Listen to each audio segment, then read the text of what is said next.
Deməli arkadaşlar ilk önce bunu vuruyoruz. İndi çənində var. Yetiştirmek lazımdır.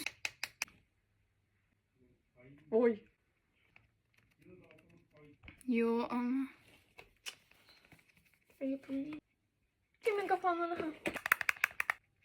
Bir ama. Var büyük bir ha.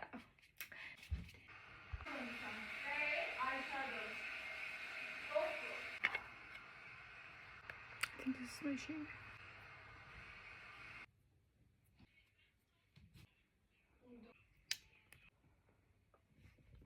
Nice birlikte.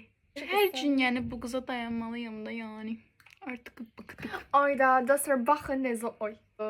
Qəşəng də. Təbii. İşte bir Deyən də. yani. Çox oldu ya. Biliyordu. Hər şey olsa biraz. Oy sigma. Mən də ama təbii. Poş. Silindi kırıp seviye yani burada. Ya ona söz vermişəm. Ki sumkama yerləşsin. Buradan da seviyen bilinir. Daha büyük sumka alabilmeyip. Seviyelden seviyesizliğe geçildi. İşte bu da. Valla bilinmir harandı.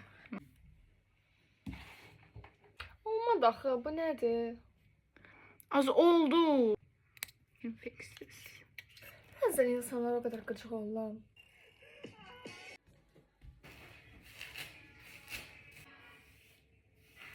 Şolkanı düzelt qabaqdan, elə yəni pis görürsən. Şeyle yıkaram da dünenleri.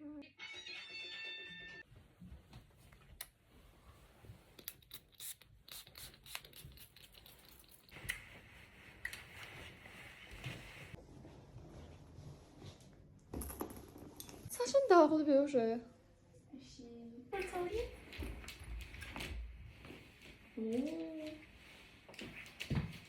Gel gel. Yandır.